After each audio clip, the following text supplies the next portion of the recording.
E aí, rapaziada, suavidade total? O meu nome é Álvaro Sefarovic, aqui do canal Irmão Nergismo, e hoje a gente vai mostrar por que eu não sou um arminiano. Pra começar, é porque eu tenho uma Bíblia em casa, né? Não. Brincadeira, não sai do vídeo. Eu não sou o Granconato, tá? Eu concordo com ele, porque eu não sou arminiano porque eu tenho uma Bíblia em casa, mas não é disso que a gente vai falar aqui nesse vídeo. A gente tá numa sequência sobre a Confissão de Fé de Westminster, e nesse vídeo aqui a gente vai abordar a maioria dos pontos que são cruciais para você não ser um arminiano, né? E que também foram pontos doutrinas que me ajudaram muito a eu me afastar do arminianismo. Eu não vou falar aqui nesse vídeo sobre como que foi a minha experiência de me tornar um não arminiano ou me tornar calvinista, aceitar as doutrinas da graça. Eu vou fazer isso no próximo vídeo. Nesse daqui a gente vai mostrar o core da doutrina, por que é melhor você aceitar as doutrinas da graça e como elas funcionam.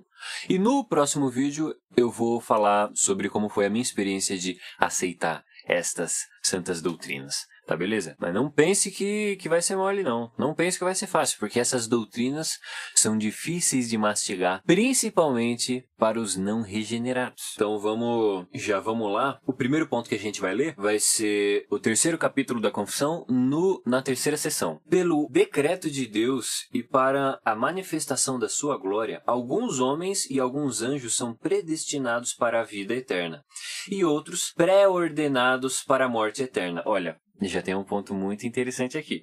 Porque normalmente, até no meio presbiteriano, não vou citar nomes aqui, mas dão o nome para isso de dupla predestinação. Você acredita que Deus destinou alguns para serem salvos, mas eu não acredito que Deus predestinou outros para irem para o inferno. Então Deus só escolhe uns e os outros acabam indo para o inferno, mas Deus não predestinou. Olha o que a confissão fala aqui. Deus também pré-ordenou outros para a morte eterna. Eu só vou ler um trecho bíblico que endossa esse ponto específico de que Deus, ele também elege os não salvos, né, para a perdição, que fica em Judas 4. Pois certos indivíduos se introduziram com dissimulação, os quais desde muito foram antecipadamente pronunciados para esta condenação, homens ímpios que transformaram em libertinagem a graça do nosso Deus e negam o nosso único soberano Senhor Jesus Cristo. Estes de muito foram pronunciados para esta condenação. Isso é uma doutrina inerente para você aceitar a eleição de Deus. Tem gente calvinista, um monte de calvinista, que vai falar que não, mas não faz lógica alguma. Se você acredita e se você aceitar que Deus elege a uns para serem salvos, logo todos os outros vão estar automaticamente eleitos para a perdição. E isso não tem como fugir. Tanto até se você ler Romanos 9, do mesmo jeito que Romanos 9 vai falar que ele escolhe alguns para serem salvos, ele também fala que escolhe alguns para a desonra e para o desprezo, né? Além desse ponto que é a dupla predestinação, a gente também tem outro ponto que é muito importante para você ter em mente, e se você é um arminiano, você rejeitá-lo, ou então para você agarrar mais forte as doutrinas da graça, né? Que é o que está na quarta sessão da confissão. Esses homens e esses anjos, assim predestinados e pré-ordenados, são particular e imutavelmente designados. O seu número é tão certo e definido que não pode ser nem aumentado e nem diminuído, né? Tem gente até que usa a linguagem: nossa, os portões do céu vão se encher. Os portões do céu não vão se encher. Deus já fez os portões do céu para comportar exatamente a quantidade de gente que vai entrar lá, tá bom? As passagens que a gente vai ler aqui, ó, João 10, ali próximo do 27 e 29, tá? Vou colocar a passagem aí na tela. Eu lhes dou a vida eterna, jamais perecerão eternamente, e ninguém os arrebatará da minha mão. Jesus Cristo tem a nossa vida na sua mão, e ninguém vai tirar a nossa vida, a vida dos eleitos, da mão de Cristo, tá entendendo? E também em João 6, verso 37, todo aquele que o Pai me dá, esse virá a mim, e o que vem a mim, de modo algum lançarei fora. Então aí você já tá vendo que aqueles que são eleitos e que são salvos, estão na mão de Deus, de Cristo, ele não vai deixar largar, não vai deixar ninguém roubar da mão dele. Estes Deus preserva. Mas e os outros? Eles também não podem entrar na mão de Deus? Então, a gente vai ler. Esse texto não está na confissão, mas eu vou abrir aqui. É João 17, verso 9. Jesus orando. Eu rogo por eles. Não rogo pelo mundo, mas por aqueles que me deste, pois estes são teus. Jesus não chega nem a orar pelos que não são eleitos. Jesus, ele só ora pelos eleitos. Os outros, ele não faz nem questão. E no verso 20 diz assim: rogo não somente por estes, mas também por aqueles que virão a crer em mim pela palavra deles. Olha que interessante. Só nesse texto aqui a gente já vê essas duas coisas, que o número não pode ser nem aumentado e nem diminuído. O número é muito específico daqueles que são eleitos, tanto para a salvação quanto para a perdição. Porque Jesus, ele não ora pelos que não vão ser salvos, ele só ora para aqueles que o Pai o deu, e ele também ora para aqueles que o Pai vai dar no futuro, por meio da palavra dos apóstolos, né? Então, nós que estamos vivos aqui e nós aceitamos o Evangelho, Jesus orou por nós quando ele veio aqui na Terra, porque Jesus ora por todos os eleitos, mas Jesus não ora pelos do mundo, ele só ora pelos eleitos. Outro ponto, na seção 5 agora da confissão, segundo o seu eterno e imutável propósito, e segundo o santo conselho e beneplácito da sua vontade, antes que fosse o mundo criado, Deus escolheu em Cristo para a glória eterna os homens que são predestinados para a vida. Para o louvor da sua gloriosa graça, ele os escolheu de sua mera e livre graça e amor.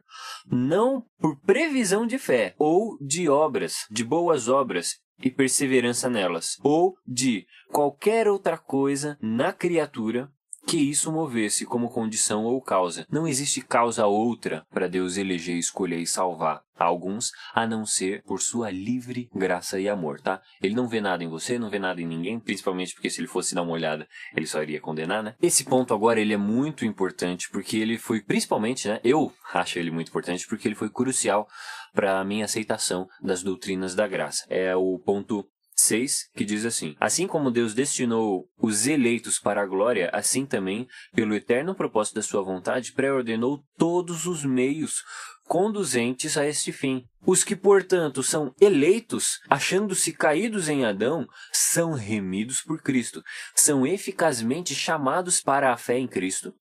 Pelo seu Espírito, que opera no tempo devido, são justificados, adotados, santificados e guardados pelo seu poder, por meio da fé salvadora. Além dos eleitos, não há nenhum outro que seja remido por Cristo, eficazmente chamado, justificado, adotado, santificado e salvo. Não existe. Acho que o ponto principal dessa sessão aqui da confissão é que, do mesmo jeito que Deus elege e escolhe alguns para serem salvos, ele também já decreta e pré-ordena os meios pelo qual vão ser utilizados, Deus vai utilizar para salvar essa pessoa. Então, quando a pessoa está no processo de ser regenerado, ser transformado, o que acontece? Essa pessoa que é ímpia, Deus pré-ordena que alguém vá lá e pregue para essa pessoa. Então, ela vai ouvir o Evangelho. E aí, Deus também pré-ordena que essa pessoa consiga ler a Bíblia, consiga entender as coisas que acontecem, e essa pessoa, então, é transformada. Deus transforma o coração dessa pessoa. E aí, os arminiosos vão falar: ah, mas e se ele se desviar? Aí o eleito desviado vai ser salvo? Não, ora bolas, porque Deus também pré-ordena que ele seja preservado até o final. Deus, ele pré-ordena todos os elementos que vão estar junto ali, que vão ser utilizados para salvação, para justificação, para adoção, para santificação. Deus, ele pré-ordena todos esses elementos para que ele seja eficazmente salvo e se apresente santo perante Deus. Isso é super importante, né? Porque é meio que um argumento, não é bem um argumento, não é todos os arminianos que usam isso, né? Mas geralmente as pessoas pensam isso quando a gente fala sobre eleição. Ah, mas Deus escolheu a uns, e se eles se desviarem? Eles não vão se desviar. E se você tem dúvida com alguma passagem que endossa esse texto, eu vou deixar aqui na descrição algumas passagens, tá? É só depois dar uma olhada. E a gente havia falado da dupla predestinação. Olha que doutrina mais satânica essa, né? Mas olha o que interessante que a confissão vai falar agora na sétima sessão. Segundo o inescrutável conselho da sua própria vontade, pelo qual ele concede ou recusa misericórdia, como lhe apraz, para a glória do seu soberano poder sobre as suas criaturas, para o louvor da sua gloriosa justiça, o resto dos homens foi Deus servido não contemplar e ordená-los para a desonra e ira por causa dos seus pecados. É interessante que vira e mexe, eu falo.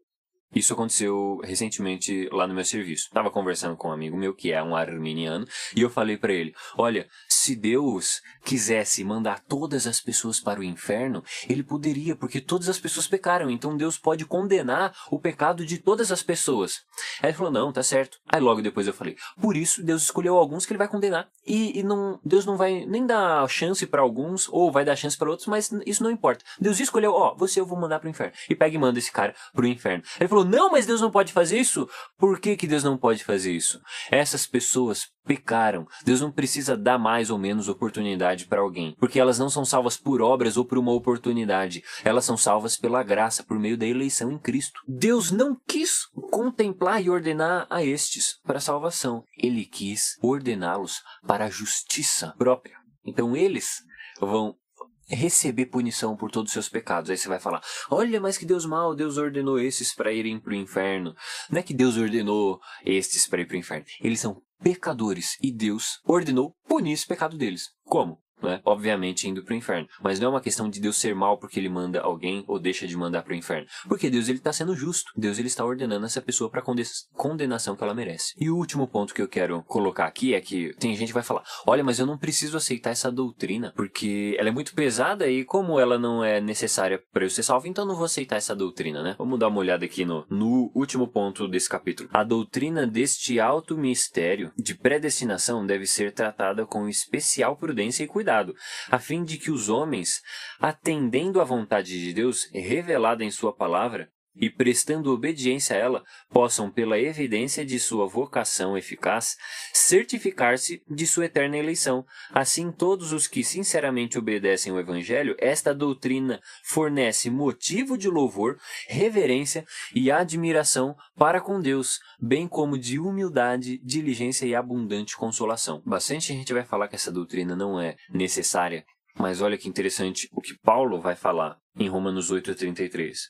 Quem intentará acusação contra os eleitos de Deus? É Deus quem os justifica. O que nós podemos fazer contra um eleito? Porque é Deus que está do lado deles. É Deus que os puxou para o seu lado. Então não é uma questão de você estar a favor ou contra uma pessoa, mas é de você estar a favor ou contra Deus.